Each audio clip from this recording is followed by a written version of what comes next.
Kenneth, and welcome back to another episode of WHTV. Hope you all had a lovely week. I'm so excited. This is actually my first time on desk. I'm glad I get to share this experience with you. Oh, we're like partners in crime.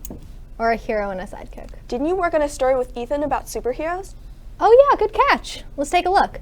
With the release of the new Black Panther movie, Wakanda Forever, I decided to go around the school and ask people what their favorite superheroes were, and why. So my favorite superhero is Megamind, because he's blue and he's got like a fat forehead, you know, like he's a pretty good superhero, I think. My favorite superhero is probably Scooby-Doo, a very underrated superhero, but you know, solves crimes with Shaggy, his sidekick. They just take on the world together, and I feel like Daff, Velma, they should all be like sidekicks. It should really be just Scooby, the main hero, Shaggy, the sidekick, like Batman and Robin. All of them. I love all the superheroes. They're so cool. I want to be a superhero one day. I like Wonder Woman because she's cool. My favorite superhero is Wonder Woman because she's just a feminist slut. My favorite superhero has to be Wonder Woman because she's just a baddie, you know? Thank you. Wonder Woman first appeared in 1941, with her first feature in Sensational Comics #1 in January 1942. Wonder Woman's origin story, from the Golden to Bronze Age, relates that she was sculpted from clay by her mother, Queen Hippolyta, and was given a life as an Amazonian, along with superhuman powers as gifts by the Greek gods. I believe that Wonder Woman is popular amongst girls as she is one of, if not the first, strong female character and is the first female superhero. My favorite superhero is Spider-Man because he's the coolest and his suit is cool and he can shoot webs and swing through the city because he's cool. I like the Hulk because he's green and crazy. I think Captain America is the best superhero because he has a shield and yeah, it's cool. Favorite superhero? It's a tough one. I'm gonna have to go with Spider-Man.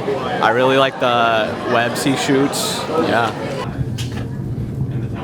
What's your favorite superhero and why? Me. Because it's me.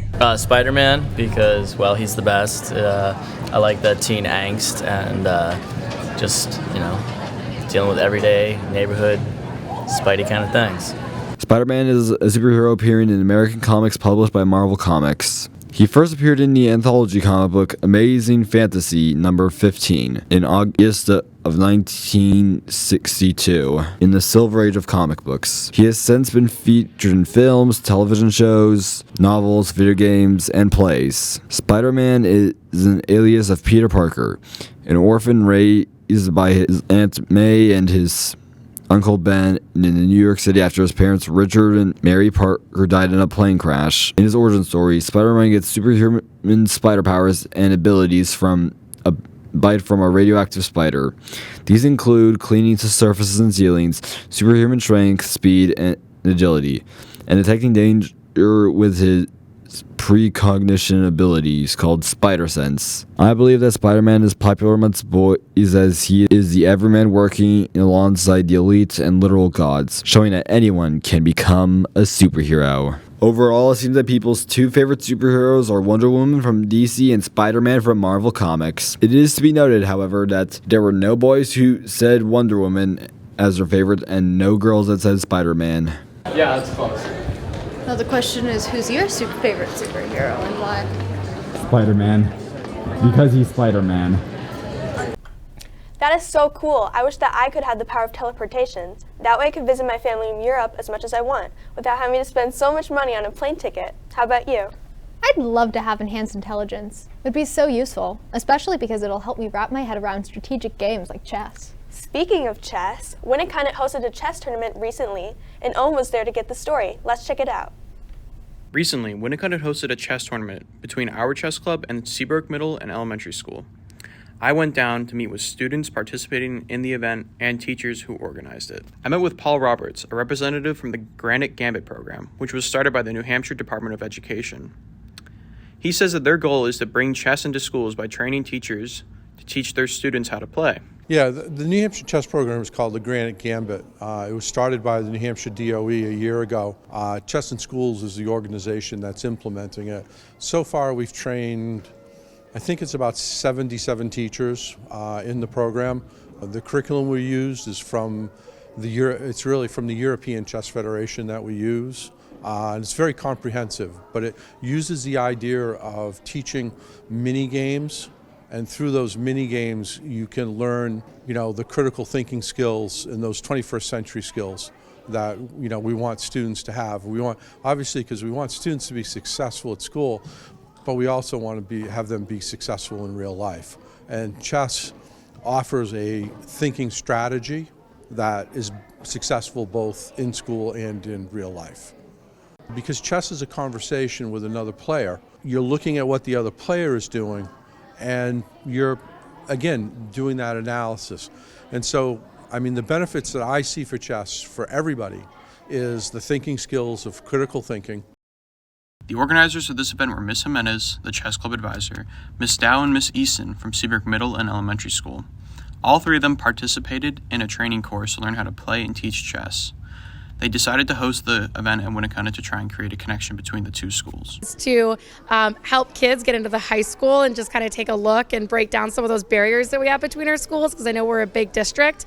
So this is a really great opportunity for students to see each other through the vehicle of chess. So it's pretty awesome. And we hope to get these guys together back in June and maybe invite them to Seabrook to do another chess social. So that'll be pretty fun.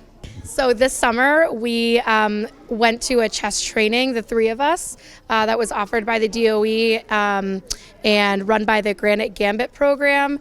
And so we were certified this summer level 1 as chess educators, and during that time we planned a chess social once we started chess clubs in our schools. And then in the fall we all got our level 2 certification. Students at the event said they enjoyed meeting new people and having the ability to play with whoever they wanted. That you can meet new friends and play with anybody. We can play anyone. I think it's a fun game. I think that it's really fun and I get to meet new friends. I just like to play. It has expanded my mind and also it's very fun.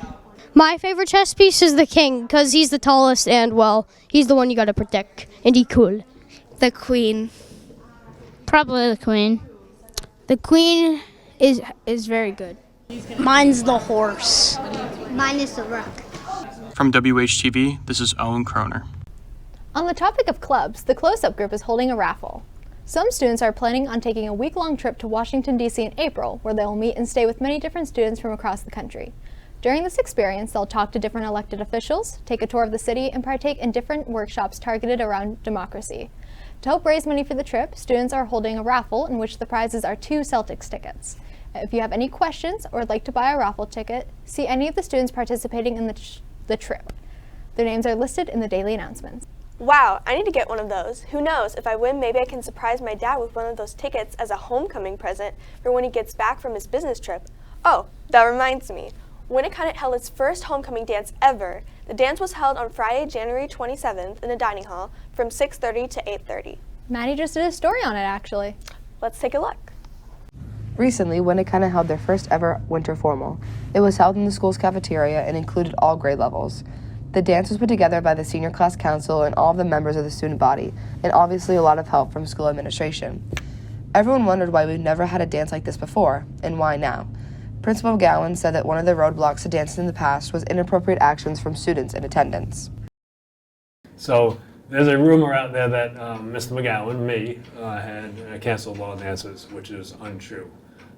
Many years ago, or several years ago, we used to use dances as fundraisers, and I think between the combination as far as students not always going to dances, it wasn't a great fundraiser between the time that we spent to pay for the police detail and the DJ. Also, there was a period of time when students decided that they were going to dance inappropriately, at which point we did have lights on the dance floor that we would turn those lights on to eliminate it. And there was one dance that it went back and forth as far as lights on, dancing stopped, lights off, dancing started again, that essentially the lights went on and stayed on. So I think between the combination of that and just wasn't much interest in dances, and then we had COVID the last couple of years. So, you know, aside from the prom and the senior banquet, those are the only two that we've had. Yeah. Well, I mean, essentially we want to make sure that the students behave, and I still have, it's probably my desk drawer here, the remote control to turn on the lights, so I think that hopefully, you know, dances are an opportunity for you to have a good time and enjoy yourself, so hopefully everybody will abide by those guidelines, and it should be fun. Grace Fahm, the student body president, said that planning this dance took a lot of effort, playing it around all of the rules and guidelines put into place by admin, making it inclusive for all students attending, and trying to make it nothing less of an amazing night. They gave us enough, I guess, breathing room to just do what we wanted with our resources, so we started planning it then. We got it approved in late October, I want to say. Yeah, no, actually, sorry, we got it approved in November, so we didn't have that much time to plan it.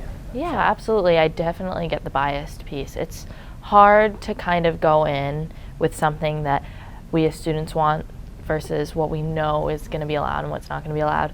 So it's kind of tricky. We're tiptoeing around certain things. If it were up to us, we would have it in a different venue. We'd allow everybody to bring a date from outside if they wanted to. We wouldn't have a limited number of tickets like we do.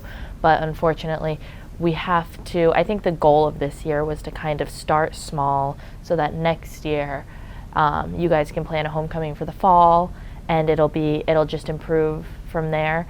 I think in the past there's been a lot of issues with inappropriate behavior at dances, so we're definitely taking it small, not just so that it can be taken on next year, but so that we can kind of, I guess, prove that it's something that, you know, students and a lot of underclassmen can handle. The dance did not permit any students that did not attend when it couldn't, so students got to go with their friends and classmates.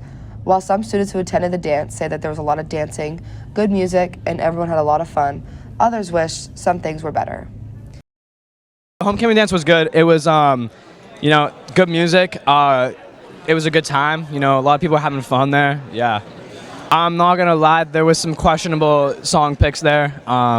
Definitely could have been better. Yeah, he should do better next time, like respectfully. It was really fun. Good. It went good. It was really hype. We didn't really have to start anything because the seniors went in and got everyone riled up, and it wasn't awkward at all. Personally, I thought it went great. It was a little awkward at first, you know, but then the more the people showed up, the better it got. I'm not gonna lie, it was kind of weird that the lights were on. It really wasn't feeling that. There were some songs that made me just want to leave. So if we could like have a little skip button or something like that, that would have been great. And if there was like a little better lighting, you know, turn the lights off, have some like strobe lights, a little disco ball, you know what I mean? That would have really would have set it up for success, you know? This is Madeline in for WHTV. Stay tuned for the next episode. You know what else I'm looking forward to? Those candy hearts you can get for Valentine's Day. Oh yeah, they have a really interesting backstory actually. The sweets that are extremely popular in the present day weren't originally made as the sugary candy that we all know today. Despite the recipes still being pretty much the same, actually they were used as a form of medication for sore throats and coughs during the mid-1800s. Because making these medicines were surprisingly time-consuming, Oliver Chase, a pharmacist located in Boston, made a machine that helped quicken the process. This machine helped cut the medicines into different shapes, and about 20 years later, Chase brother used the machines to make shaped candies and started stamping words and phrases onto them. By the early 1900s, the sugary hearts came along, which we can now enjoy today.